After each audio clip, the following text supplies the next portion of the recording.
So I'm Ilisha. I had CRPS and I guess fatigue related to that. I broke my toe a couple of years ago in 2019. And initially, obviously, we thought it was just a normal broken toe, but the pain did not go away and actually just got a lot worse. And it kind of ended up with me from having like special shoes to then crutches and pretty much kind of my activity levels going down very quickly. It took quite a while for the CRPS to be diagnosed, so we didn't know what it was for a long time. And then after that was diagnosed, things kind of actually got worse. I then just started getting so tired all the time, headaches, like feeling like it was migraines every day, feeling really fluey. And then I had to stop university, move back home, and pretty much, I was bed and housebound for quite a long time. It's not the most fun. And yeah, I think we went through, we tried to seek things that we thought would help, but we didn't really find anything initially. And I don't remember, I think I was just Googling things to do with CRPS because there's quite a lot of like misinformation online, which is quite stressful. And I was just Googling things in Newcastle. And then eventually something came up with the fibro guy. And I was like, what's this? How do I not know about this? Because I thought I knew everything to do with CRPS, like in the UK. And then I found you guys. And then I obviously because it was the fibro guy, I didn't know if it was to do with CRPS, but when I emailed, you said, yes, it was. And then I was really relieved because it felt really good to have people who knew the condition that I had, because even the doctors that I'd seen, lots of people just hadn't come into kind of contact with it. So then I started seeing you quite soon after that. I was very pleased to start doing that.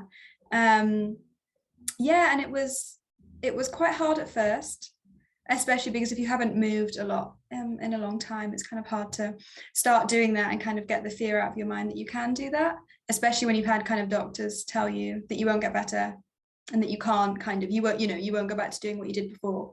So I had quite a lot of limiting beliefs to kind of get over.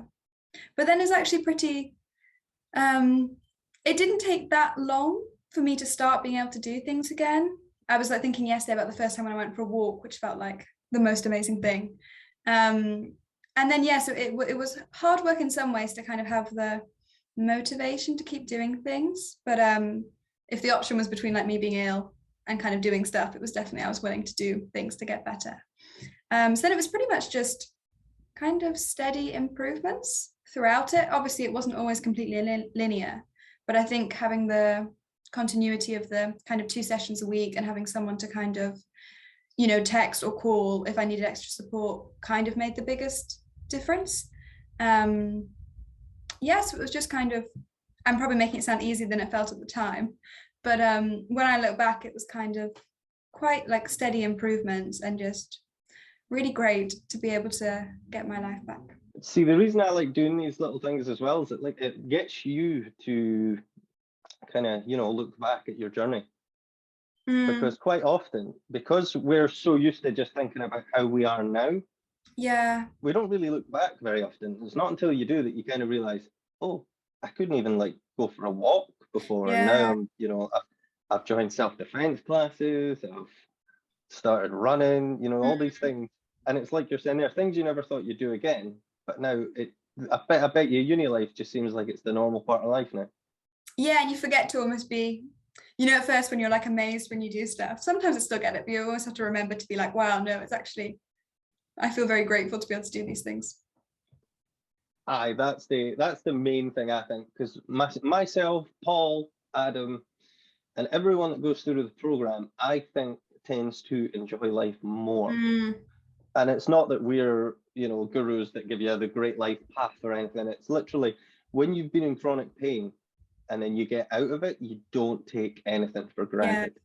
That like all the times where you were kind of like, oh, can't really be bothered doing that, or can't be bothered going out or going socializing.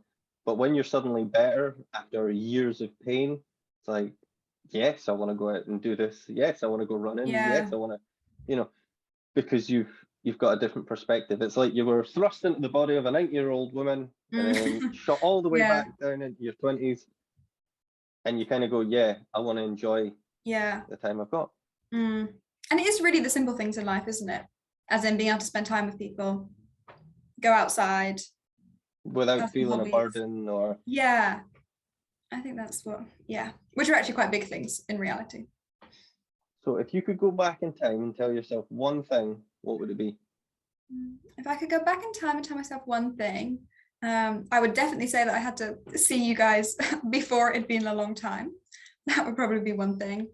The other thing, which also sounds quite basic, would be not to look up things online, because I managed to stress myself out a lot with all the stuff that's written about CRPS online. It's probably the same for most conditions, but I think also when the medical kind of, like the doctors don't know everything or a lot about it, you can end up reading a lot of things and really scaring yourself. So I'd probably just say, you know, like, trust in yourself and your ability to get better, and don't read loads of horrible things online. I mean, it's probably like, I probably have a really, really long list of things. I've started going for runs again. And I haven't been able to run for years. So that's pretty great, because I didn't think I'd be able to do that level of exercise again. And I think being able to move back to London and go back to university, I didn't think I'd be able to do that ever again. Yeah, so quite big things, and then small things, like, as I say, just, you know, going for a walk. I didn't think I'd be able to do that again. And just kind of being able to see my friends and leave the house. So yeah, big things and small things.